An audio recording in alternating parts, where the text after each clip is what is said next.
and I have been asked to ask questions of different kinds. We will try to have a dialogue here, so let's see where the whole discussion takes us. Of course, we have this seminar with a background in an unpredictable US administration. We have a commitment to support Ukraine as Europeans. We have an antagonistic Russia, and all of this have, urged European leaders to invest in defense and to arm. And most of the 800 billion euros in potential financing announced in the white paper of the EU will be spent on procuring new military equipment and also building up capacity, industrial capacity. So that is sort of the background for the seminar. We all know now how the world looks like. Maybe there is some hope for something to happen in Ukraine. We don't know that. Let's see. The first topic is the EU's large-scale program, which I just mentioned, for European rearmament. And it was launched in March 25, 800 billion euros. That's a lot of money. And of course, it's also a part of the strategy and also announcements by a lot of European countries, and especially then in the Nordic-Baltic region, where we are quite close to Russia. That also means that it's important for us. So I'd like to start with Bruno here and ask him, the motivations behind the Euro Commission's big program, beyond that there is a more insecure world. Yeah, thanks a lot. It's important that we have this discussion because 800 billion euros is a lot of money in general, but in particularly when it comes to European security and defense, it really represents a paradigm shift. So kind of traditionally issues of security and defense in Europe, irrespective of how much European integration there is in other sectors, have been pretty much something of the member states. And in the last 7-8 years, we've seen the European Commission trying to do more and more about issues of security and defense, particularly focusing on industrial aspects. And so that is a big part of the discussion that we'll have today.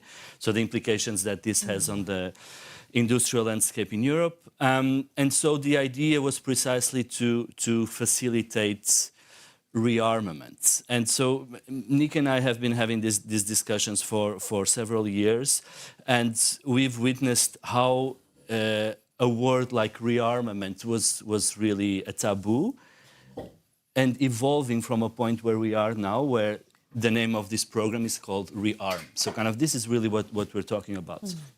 And it's also important to mention that even though we're talking about a program that was kind of presented by the European Commission, and that is something that happens within the framework of the EU, it's highly relevant for Norway as well, because Norway obviously is not a member of the EU, but Norway has a very close security and defense relationship with Europe. It participates in some of the EU programs for defense.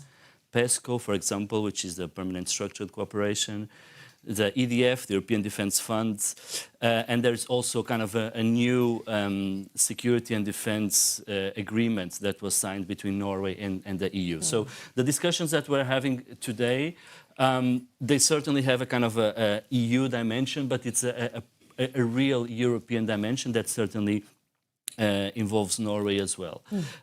Perhaps the last thing that I could say here, to keep it short, is that from the perspective of the European institutions, and this is not necessarily the perspective that I have, but when you ask what is behind the European Commission's decisions, is the understanding from the Commission that investing in the military defense industries, it's something that not only will enable Europe to provide support to the Ukraine, rearm and recapacitate its military establishments, but also have other sorts of industrial developments, scientific and technological developments, etc. So this idea that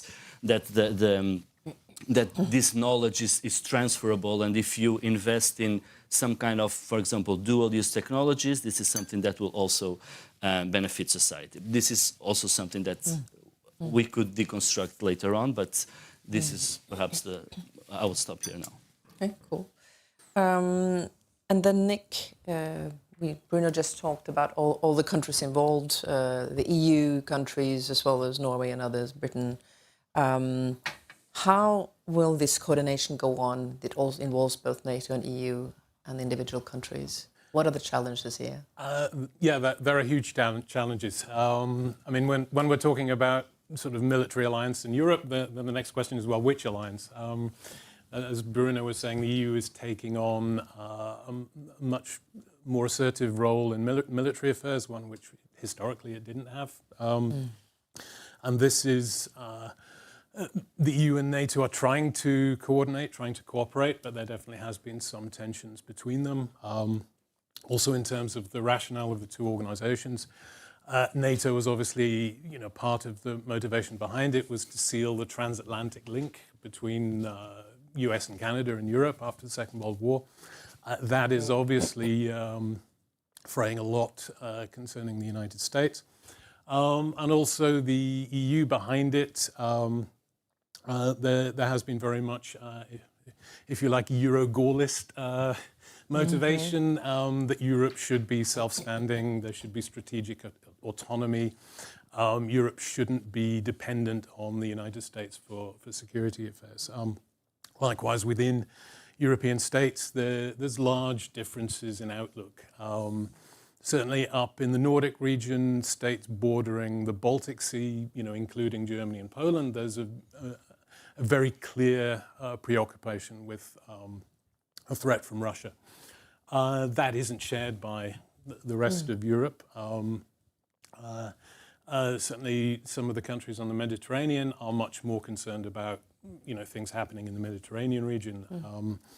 We're seeing quite large differences in terms of military spending. Again, states geographically close to Russia are increasing spending a lot. States much further from Russia are not doing that so much. But also, something that Bruno and I have very recently written about, article published on Monday. You can think of sort of security affairs in Europe as being a kind of network. And within this network, it's certainly more complicated, probably more costly than having a single dominant leader. But on the other hand, a network, as we see in Europe, has some aspects of resilience. It's flexible. It can, relatively easily be reconstituted, remade. We've seen, for example, the EU rapidly change its competences. It's similar to after the financial crisis in 2008-9, again, when the EU took over large amounts of responsibility it didn't have before. And also, it's probably fine if Northern Europeans are much more concerned about Russia. Southern Europeans are more concerned about affairs in the Mediterranean. That means that you're able to focus on more than one issue at once. So I think there's definitely difficulties in coordination, but also some resilience and flexibility as well. You mentioned France's role in building up European defence. I think it was quite amusing when Trump had all the European leaders and back in the US just this week when he referred to France, my very, very, very good friend, and it also said that it was a bit surprising that they really had a good relationship with France. It didn't always used to be like that. So I think you're right, and it's also strengthening the transatlantic link, it seems. So we're talking about this huge, large-scale program for European rearmament. And Kristin, what can we learn from the tech innovation in the humanitarian sector that we can bring to these debates about defense, rearmaments, and particularly we talk about new technologies, how they're playing and will be playing and have a central role? Well, the humanitarian sector, this is a bit of a zero-sum game, right? So the humanitarian sector is now shrinking quite radically. But I just want to bring up three sort of shorter points. And the first one is that historically, the technology transfer was from military technology into the humanitarian field, trying to adopt and adapt with on a very small budget. I think what's slightly different today is that both, the military sector and the humanitarian sector are dealing with very large tech actors that have historically not been militarized or military and are very new. So I think both sort of sectors are dealing with what's a relatively new phenomena. I think there are two interesting things that the humanitarians have experienced to some extent in Ukraine, which the military will have to deal with a lot more, no matter where they have operations. And the first one refers to sort of the speed of military development and what you do with sort of supply and procurement processes. So drones, I think, we at PRIO have been working extensively on civilian drones, but also armed drones. And Ukraine is in many ways, a highly field of technology experimentation for everything, from military technology to cash to how you operate sort of not a welfare state, but a state remotely.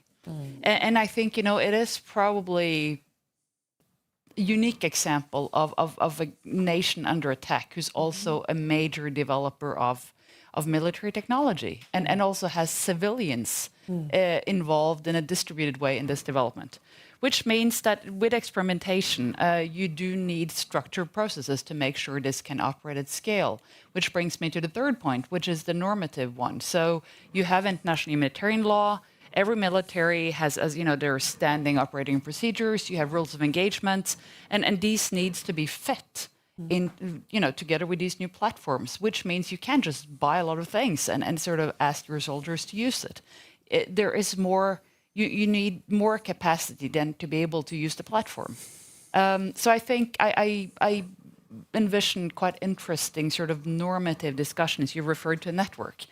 How the EU will be able to also engage with IHL and standard setting exercises.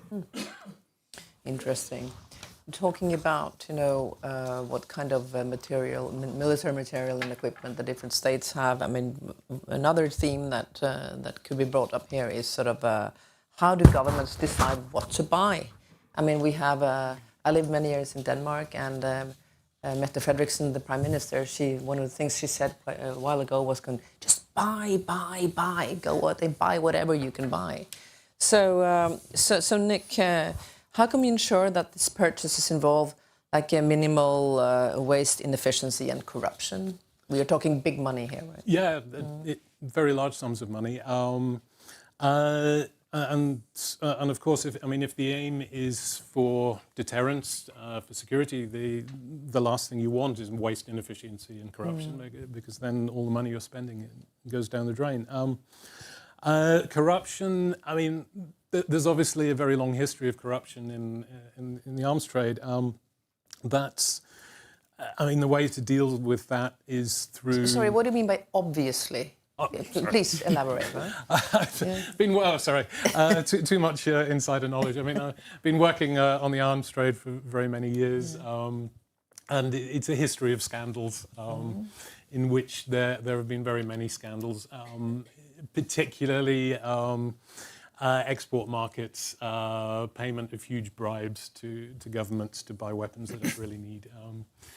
So this is definitely something we want to avoid. The two ways to avoid that. Firstly, very active police being able to investigate financial crimes, auditing, auditors being able to go in looking at government contracts, making sure that there aren't dodgy payments.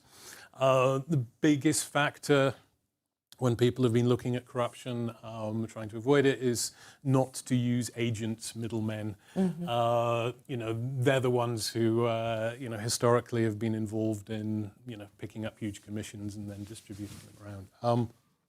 So how to prevent or reduce corruption, at least, is fairly well established. What is much more difficult is in terms of inefficiency or waste, and that's comes down to either paying too much for equipment, or buying equipment you don't actually need. And the whole just buy everything you can see isn't such a good mentality there. Having said that, it's very difficult to know, okay, are we paying a fair price? Because all of the contracts tend to be very individual. It's very difficult to compare one contract with another because they tend to go not just with equipment, with training packages, maintenance, etc. So it's notoriously difficult to be able to say, okay, exactly how much did that cost? And also there's a kind of danger of, I mean, in other industries it's called regulatory capture. That's when the people in government who are making the decisions become too close to the people who are selling the equipment. Again, this isn't so much corruption. We're not talking about, suitcases full of money changing hands. But, if you spend all of your time talking to hammer salesmen, then everything, may start to look like a nail.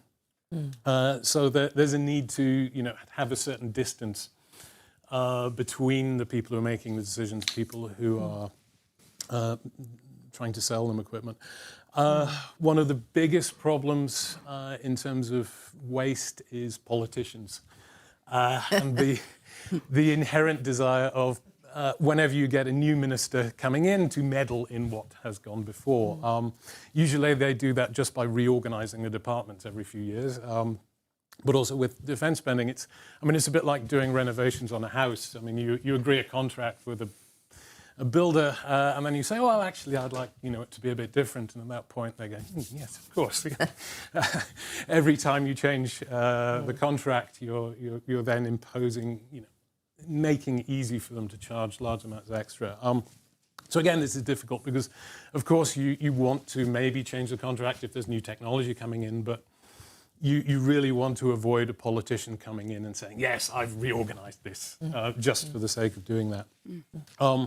So for that, what we need to, you need to have independent voices outside of government who have expertise, who are able to ask the right questions. Is it absolutely necessary for this? You need to be able to look at, okay, under what assumptions are you buying this equipment? Again, this is very difficult because equipment may last, 20, 30 years. It's very difficult to predict, in the future what it will be need for. But you still need to say, okay, what are the scenarios? What are the assumptions? Interrogate those. It's also possible for governments to impose things on the companies. Back in the Cold War, it was quite normal in those days to have what was called cost-plus contracts. So you said, okay, you spend €1 billion on this, and then you're allowed to have a profit margin of X%, and no more than that. That sounds great, except if you're doing that, the government is taking the risk if it goes over budget. Whereas the sort of current model is much more that the company takes the risk. So if it goes over budget, the company makes a loss, but if it goes under budget, the company makes a bigger profit. So it's another option is state ownership. Yeah, you wanted to no, I comment. mean, clearly you're a one-man encyclopedia, but I do think that it also, there is a different problem here, and that is specifically in social sciences and legal scholarship. There's been a significant disinterest in defense procurement.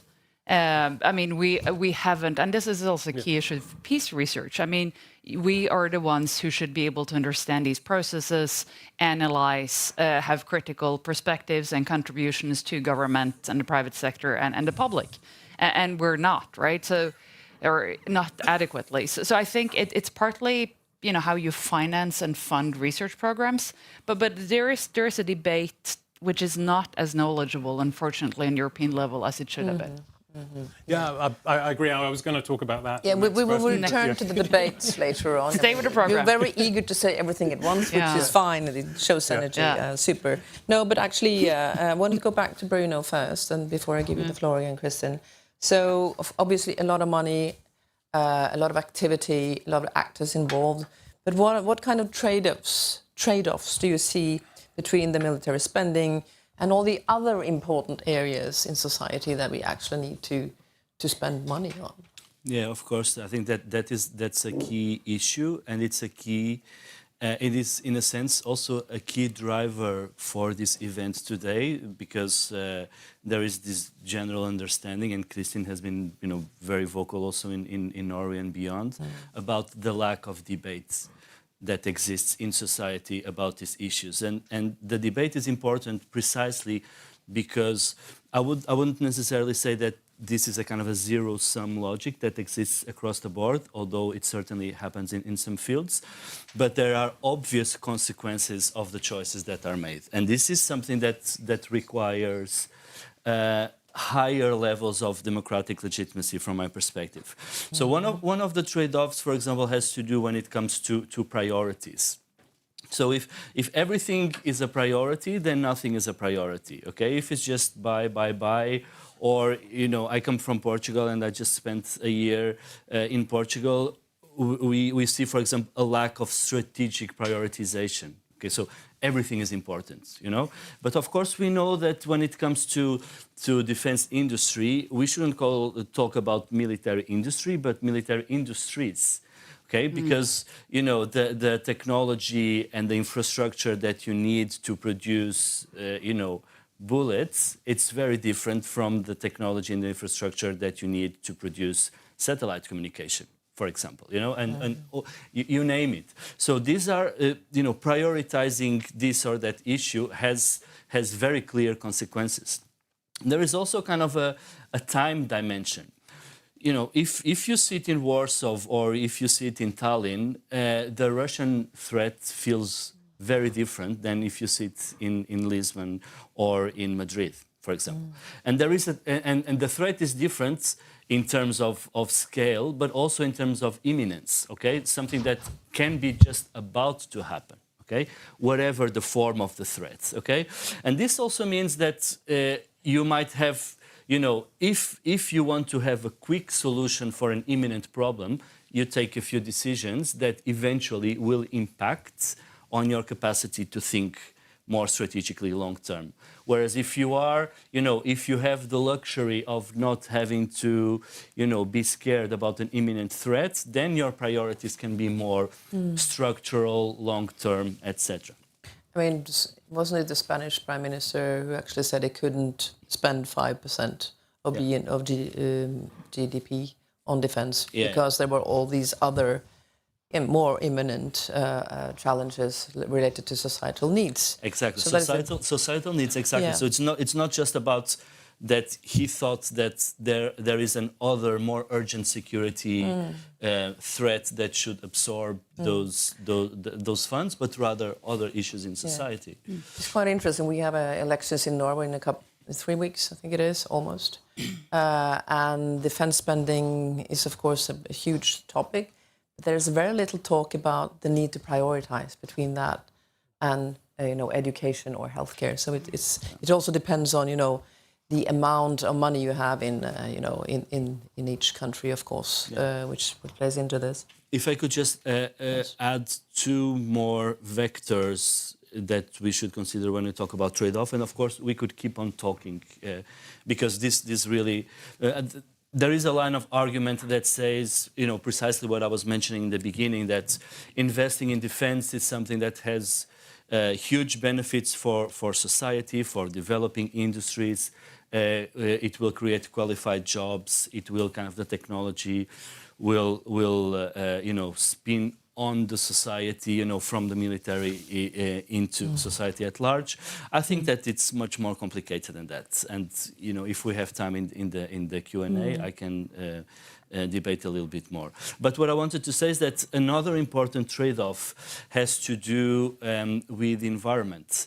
Of course, when everything becomes security trumps many things, the majority of the other things, and we lack the capacity of seeing the bigger picture. But, the military industries are not known for being particularly environmentally friendly. The EU had a kind of a green transition strategy that now, it's really on hold when you start to prioritize in this type of big industrialization. So this is a fundamental. This should be a fundamental part of the discussion. And then the final thing that I will say when it comes to trade-offs is knowing what type of war should we prepare for?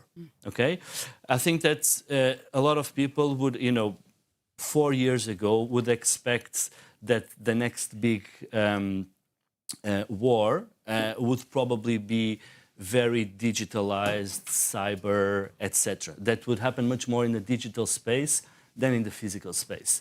And then suddenly we see hundreds of thousands of Russian troops and tanks and a very conventional way of conducting war. You've seen the Ukraine digging trenches, which is something that was predominant 100 years ago. So and a lot of people started thinking, well, actually, is it tanks that we need? So there is really a difficulty in trying to anticipate what the next conflict would look like and how to prepare for that. Absolutely, and I think Nick also said, it takes a lot of time to procure this military equipment, and then when you finally get it, there might be other threats to state security or societal security, and this is obviously also the case. I will open up for questions later. We'll just make a few rounds more. You wanted to say something? Yeah, just in terms of the two trade-offs that we mentioned. In terms of sort of welfare spending, we're in a period of profound sort of flux in the international system. It seems that the era of globalized free markets, low government spending that we've had for 30 years may be at an end.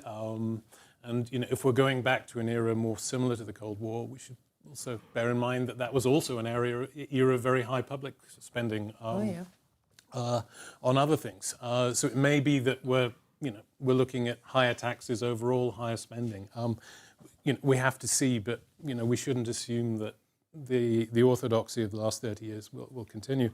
But also, there's a trade-off in terms of attention. There's probably only room for one huge European industrial effort. 5-10 years ago, you would hope that this was going to be decarbonizing the economy. That, again, as Bruno said, that seems to be taking a back seat. For humanity, this is really bad news. But on the other hand, if you're sitting in Estonia or in Norway, for that matter, you have to prioritize these security issues before you can work on other things. This seems to be the situation that we're in. Could be, yeah. And of course, PRIO did this survey recently in late May, showing that some 59% of the respondents believe that there will be a war in Europe within the next 10 years, and so as many as 31% of the respondees said that they thought it would be an armed attack on Norway within the next 10 years. So obviously there's a fear out there among people who actually listen to the media and see all these debates about and concerns about security. So that really pops in. And less so about peace, unfortunately, and the prospects for that, I would say. Another, related to what has been said there about military spendings, as opposed to other types of spendings by governments, is that it is very different. I mean, a large proportion of people don't have a clue, actually, how these military equipments are procured, the costs. We just hear these crazy numbers, billions of euros, and what things cost. So there's no influence, no direct experience from a lot of people on how military equipment is being procured. So what does it do about the debate? A lot of this is also confidential, of course. You don't actually know the process or whatever is being bought. So sorry, can I just have a short input on the third one? I think yeah, on the third one. I don't know. I am on the third one. No, I didn't. I have something to say on the second one. Yeah. Okay. You have something to say. Okay. Please go ahead. My question is here. No, I want to comment on the trade-offs too. So I think one important issue is in terms of, you used the hammer and nail analogy.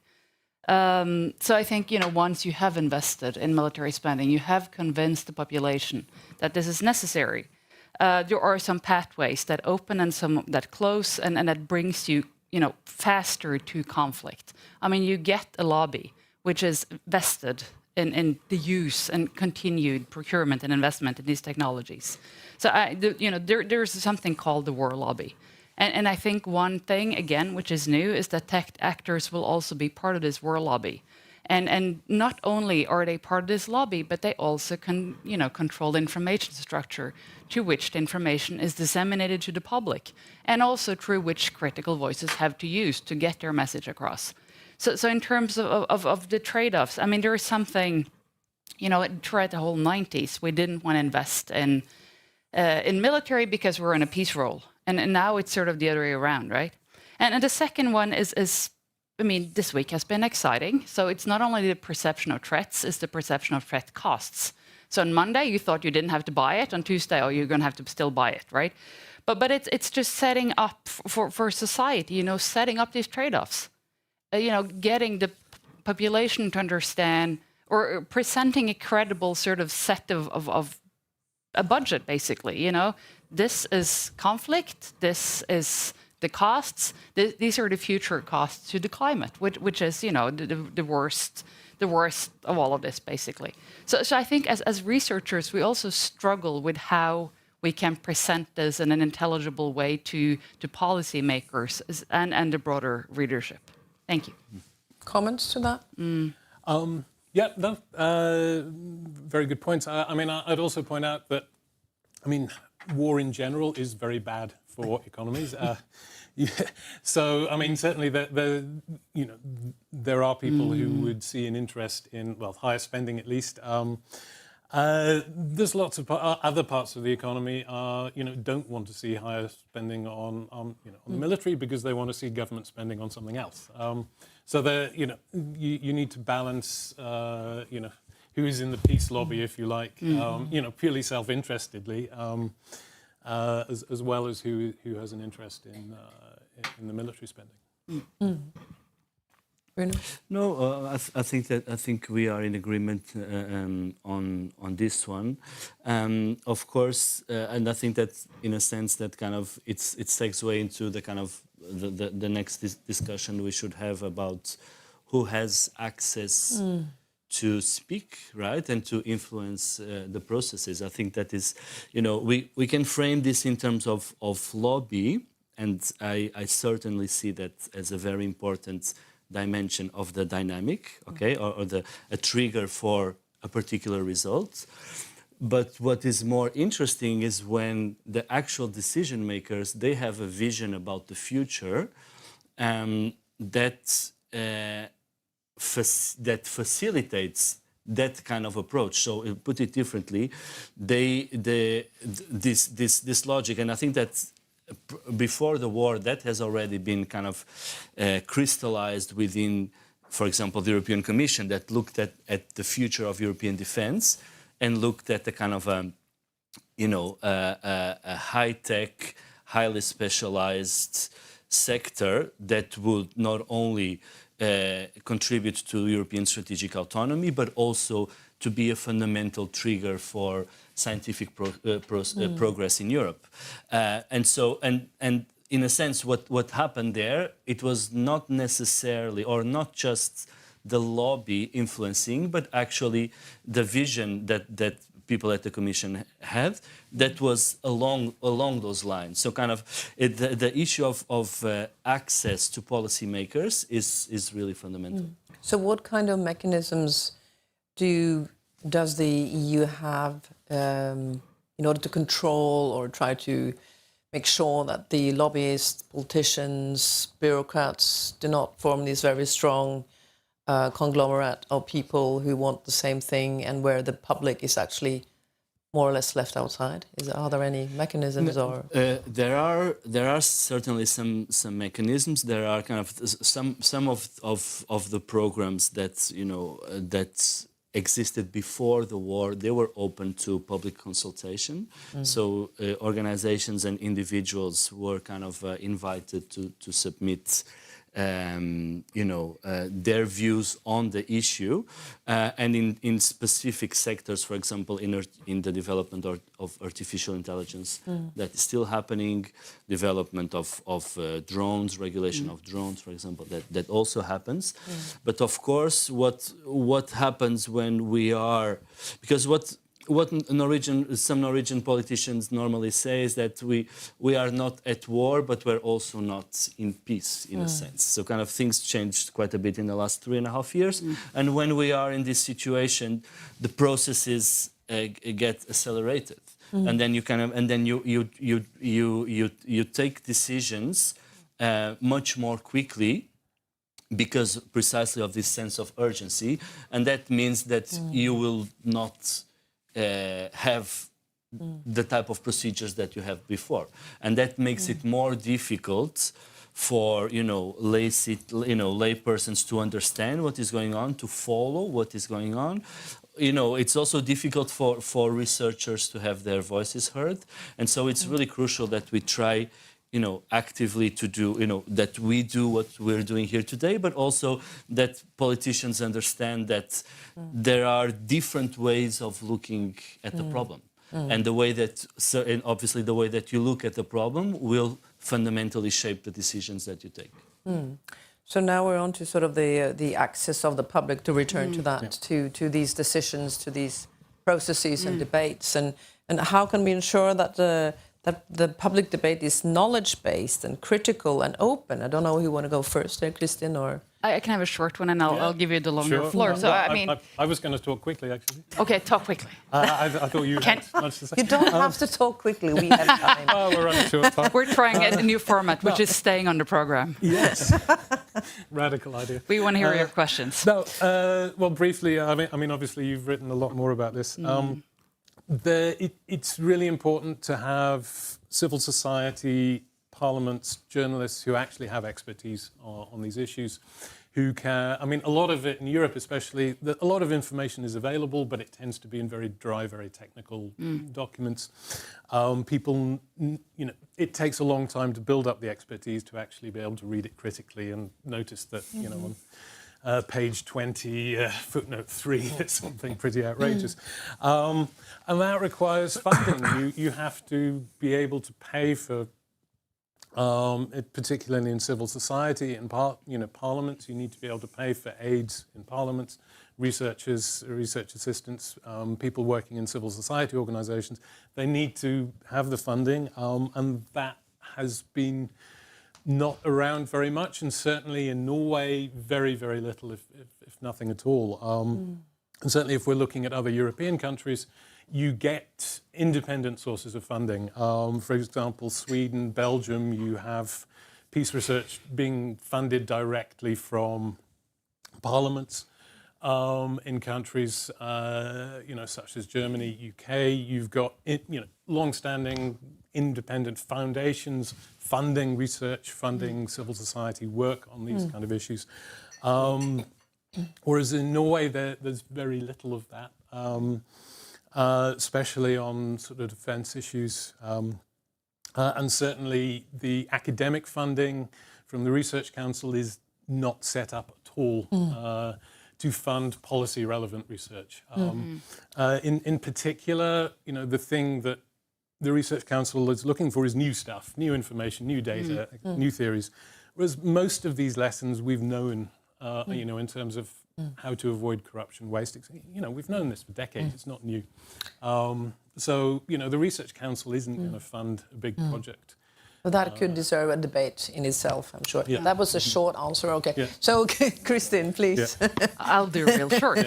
I think building on that, I think there are some technical aspects here too, and this is that the research that will be funded will be defense-focused at the Norwegian, Nordic, and European level.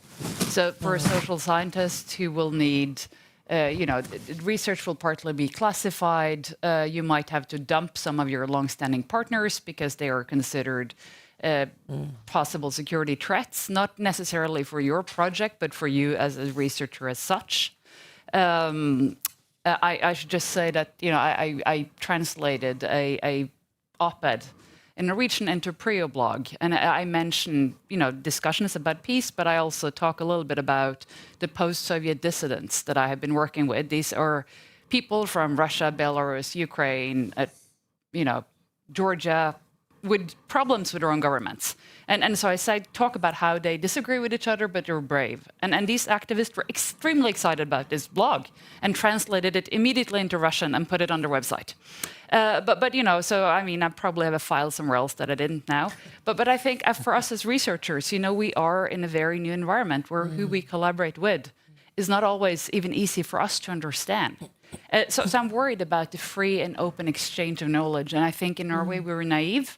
We need to discuss this more with the government. The second one is, thank you for bringing up the Spanish Prime Minister, and bless him. I won't call this the Ukraine problem, but I do think that there is something about a chilling effect on public debate when you're told that it's disloyal, for example, to bring up investment in weapons for Ukraine. It is a question that has to be democratically contested in an open debate, and we have to be able to keep discussing this. And for Ukrainians, this is clearly a very existential issue, but it still remains a political issue, and it has to be discussed. And the third one is sort of societal peace. What sort of peace do we want to move towards? Which is kind of the missing equation, right? What is all of this for? We're disinvesting in the climate for our children, but what kind of peace? The Nordic Peace Project is interesting, right? So the Nordic countries have been traveling around and selling this. And once you start poking into it, you know what it is about? No, it's Nordic peace. Okay, but what exactly? No, it's the Nordic and it's peace. So I think we need to, maybe on a Nordic level, work harder to give content to these concepts that we've been sort of living with. But I think intellectually, as a research knowledge production sector, I would like us to work, ask better questions and work harder on this. Good point. Actually, Nordic Peace was the name of the first military exercise up in the high north in Norway back in the 90s, where civilians were invited. I was actually there together with Torunn Tryggestad here at PRIO. Yeah, so you can refer to Nordic Peace, whenever you like, on whatever kind of activity it seems.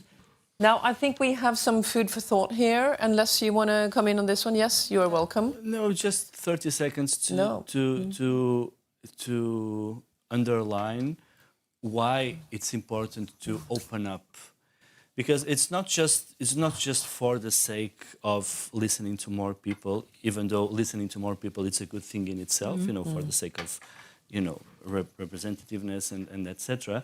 But because there are really different understandings of the problems at stake. And if you are a decision maker, it's crucial that you don't let one dominant narrative, capture your thinking about an issue. It's not that all opinion is equally valid. Not everyone has the same level of expertise. That's not what I'm talking about.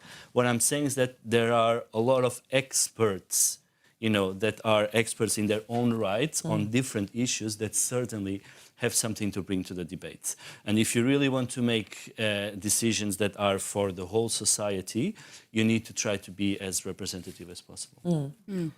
So I'll open the floor for questions, and while you're thinking about questions, so let me just go back to, I can't remember who said it now, but researchers are also subject to influence. Maybe it was Kristin, and I think that I meet more and more people from the defense industry at different seminars and conferences who give me their card and who want to engage. And in principle, there's nothing wrong with that. But it shows a new trend, I think, over the past maybe 4 or 5 years, where this industry is also much more interested in talking to researchers. And now you want to suggest that. But think about questions. Yeah. Of course, everyone is open to influences, but I've spent over 20 years frequently criticising Norwegian arms export policy. This was at the same time as getting funding from the Ministry of Foreign Affairs to do work on the arms trade. And so, certainly I'd say as researchers, you can definitely get away with criticizing as long as you're right. And if you are viewed as making a valid point, which is correct, then people, certainly in my experience, will accept that, and it's not a huge problem. Okay. I just want to briefly also say that, I have done the state of the art on defense procurement in my fields, and there's literally nothing there, right? So unless we start doing the homework, we can't do the homework based on very scarce knowledge. So there is, like a lot of us who have done research on different things will need to shift focus. And there is no moral high horse. This is not 1998. So I think it's also, get to work. Yep. On that note, if you have questions, please state your name and affiliation. And if you pose the question to one particular person in the panel, let me know. Yeah, I'm going to be that guy who has more of a comment than a question. But it is a question for Bruno, actually. And you are? I'm here. My name is Bergtora. I'm here as a research administrator. I'm CEO of NorSAR, which is a partner research organization institution. We work with PRIO on a project called RemWar, where we document and analyze war crimes using modern technology. The rest of our time we spend listening to Earth. So we are the Norwegian contributor to and representative in Vienna to the Comprehensive Nuclear Test Ban Treaty Organization. We listen to make sure everybody knows it if somebody tests a nuclear device. But that's actually, I was going to comment on a couple of other capacities. I'm also a practitioner in defense procurement. I volunteer for, or established a small volunteer outfit which invests Norwegian venture capital directly in Ukrainian technology that's being used on the front. That's literally the criterion. It has to be used on the front. And we just closed our first deal before the summer in an anti-drone technology company. So if you want to start a practitioner dialogue, we can do that afterwards. But that's volunteer work. And then I've spent the last 30 years working for the technology platforms. So the closest thing we have in Norway would be Schibsted. I spent 7 years there, and then I spent 10 years at Microsoft. And I want to take, Bruno, a little bit of issue with your notion that this is new for the platforms. In fact, we spent the last few decades trying to get Silicon Valley going in Europe. And I would contend that Silicon Valley just got to Europe or got started in Europe, but it's in Ukraine. It's the kind of companies that we finance on the front line. This is not 20, 30 years of procurement cycles. This is 20, 30 days and sometimes hours that they run through technology cycles. You can see it there. So there's something incredibly important happening there. The other thing, of course, is Silicon Valley itself. Hewlett Packard would not exist if it wasn't for the incredible growth they had between 1940 and 43 on the back of U.S. defense spending. So there's a birthright in a sense for some of these companies. The last thing I'll say is running Microsoft in Russia and in Norway and some global leadership roles. Platforms aren't platforms. So as you dig into this, it's extremely important to look at incentive structures and not think of tech and big industry as sort of this military industrial complex 2.0, because Palantir might be that, probably is. Microsoft and Amazon was part of the digital frontline from before 22nd of February or 24th February 2022 in Ukraine, and did a huge amount of heavy lifting, which is probably the reason that we didn't see the cyber war as visibly as we would have. Because if those two companies hadn't stepped up and defended Ukrainian digital sovereignty, they would have been digitally obliterated in the first phase of the war. So, okay, that's the contention, or the to your comment, Bruno. I think platforms is a very interesting place to drill, but we have to do it with precision. Thank you for the comment. Kristin wants to go no, first. I mean, I given that my main day job is as an educator in tech regulation also, I mean, I think, in terms of innovation and technology and education, I mean, I think you're raising interesting points, right? I think the idea for us is to be able to give young people the ability to become those innovators and entrepreneurs while investing also in maintaining sort of a rule of law welfare society. Right. I mean, and we've been having a discussion about Norway lagging behind. And I think this fits into all of this. But what I'm saying now is not what you would have heard a peace researcher say 25 years ago. So I do think for all of us, it is necessary to think a couple of things over again. Do you want to comment on the comment? I didn't understand what was that I said that was different from. I thought you said the platforms are new to military. We're coming into this space. No. Okay. Sure. And then there's the importance of thinking as a differentiated set of players with a differentiated set of incentives. I do think that there are different time spans, in terms of the consequences of your strategic thinking. So and there are some solutions in terms of capabilities that address short-term needs, some platforms, some commodities, ammunition, etc. And then there are other types of capabilities that may deal with a with a longer. Okay, now I see what you mean. That kind of that. no. Stream of consciousness. Yes. No, in terms of. Your very first sentence. No. Okay, but the paradigm shift was the EU spending. The EU spending 800 billion euros cannot be compared with anything else in the past. So that. Okay. Good. We have one question over here, and then there's one there. Thanks. My name is Igor Lochenko. I'm deputy head of Ukrainian embassy here in Norway. So I've been for a year and a half in Ukraine when the full-scale invasion started, and I've been here in Norway for 2 years. So the discussions on weapons and armaments are very practical for me. This is my everyday work. So I've been listening to your discussion, and I would suggest you to somehow shift the framework of your considerations.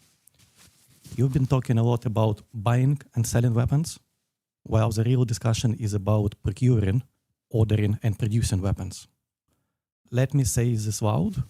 The military stocks in Europe are empty. This is not a peacetime situation, which was 5 years ago, when the government, for instance, was taking the decision that we want one good air defense system, and then 5 companies would compete to sell their product to the government. There are no air defense systems in the market. Now the real decision, the real choice which the government make is not to what to buy. And with all, yes, you're right about this corruption and companies, so to say, facilitating that their product will be sold, but not someone else. This has changed a lot. This has changed radically. Now it is governments who run after companies, not companies who run after governments. Yeah. There is no more this kind of corruption which was 5 years ago. You don't need to fight conglomerates between governments and companies now. You need conglomerates. You need governments understand what companies can produce. You need companies understand what governments need. So you don't need this hammer and nail challenge for a peaceful democratic society in which, yes, you would expect government and defense companies being on some distance between them, right? Now you need the short distance between them to understand what can be done in a very short term. Yes, the cycle of production and technology in Ukraine is now extremely short. You can have the next generation of electronic warfare or the next generation of drones being delivered to the battlefield in 3 or 4 months. So the systems which were produced 3 months ago to jam drones are not functional anymore because you have new drones. And this logistical and technological race is going on. So the big question is for governments is, yes, to see in future, understand what type of weapons you will need. And this 800 billion pot, a big part of this pot will be used to identify how to spend them. And the price will not be the main criteria. Again, you cannot use procurement procedures designed legally and also mentally for a peaceful time during the wartime. You will simply waste your time. Thank you for that perspective. Kristin, want to go first? I think, thank you, but I also want to say that this is your perspective, right? This is the Ukrainian perspective, and part of the European democratic discussion is that this doesn't have to be the only perspective, right? So you know, we can buy your truth and not challenge it and go with that rationale, but there is a different discussion to be had about what the future is and what it can be. Right, so I mean, there are competing logics here, and there, you know, given the fact how we have public debate, we have to have these competing logics. You know, you can have one scenario, or you can have a different one, or a third one, right? But you cannot operate only with one scenario about who's the aggressor, what's going to happen, what's unfolding, right? So you know, you can't really. I don't accept that we stop the debate and go with that scenario only, right? So you might be right, it might be this way, but we will discuss. And I reserve my right to have a discussion on this without, you know. Okay. We are running out of time. So I saw a comment there. Is this one on this one? And then I'll give you the phone. And who are you? Sorry. My name is Jan Bayar. Wait for the microphone. Thank you.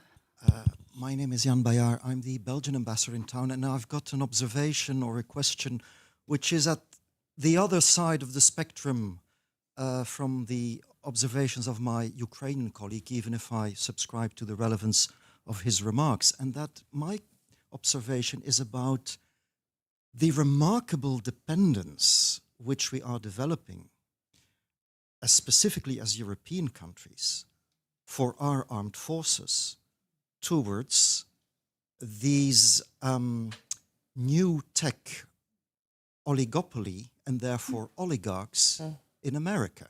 Mm-hmm. Some of our armed forces can only fire a missile in self-defense by the grace of Starlink. Palantir will now be delivering the new AI software for NATO's command structures. That is a level of dependence from specific individuals and specific concerns which we have not seen for centuries, if ever. And I do think that, without wanting to over-dramatize and without denying that there are now short-term challenges that require hic et nunc, you know, close cooperation between industry and states, this is a challenge of almost civilizational dimension. It does raise questions about the monopoly of force of a state and of our strategic autonomy, not towards other geopolitical powers, but towards individuals and their concerns, which have now gained in this new tech environment geopolitical power. Thank you so much. We will have to address this at some Thank you so much. We are running out of time, so I will give the panel 15 seconds each to give kind of a response to this, and you might talk later in the break. So please. So I agree absolutely. A huge trade-off for Europeans. Definitely a desire not to be dependent upon the US or US companies, but then that independence will cost a huge amount of money. Also, in terms of debates, we know from a huge variety of issues, shutting down debates doesn't really work. The issues just fester and then they come up again. You know, if something's a good idea, you can defend that openly and win arguments and persuade people. Kristin? Well, eyes on the ball, eyes on the future. You know, what is all of this for? For democracy, for the rule of law, for sort of the environment. You know, like really, what sort of peace are we doing this for? European peace.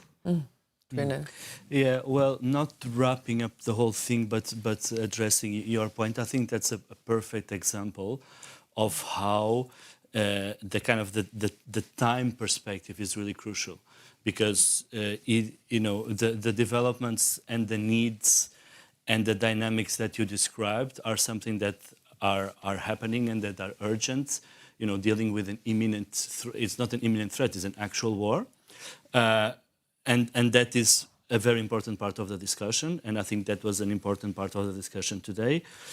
But there is also kind of the wider discussion that needs to look at precisely very short-term threats and capability gaps. Of course, the warehouses in Europe are empty, and then but also looking a little bit in a longer term, and because those options are different, not incompatible, but they are just different, and then they point to different solutions. Thank you. And this ends the seminar. It doesn't end the discussion, so you're welcome to stay on and discuss with our panelists. But please join me in thanking Bruni Martins, Kristin Bergtora Sandvik, and Nick Marsh for their contributions to this very important debate. And thank you for coming.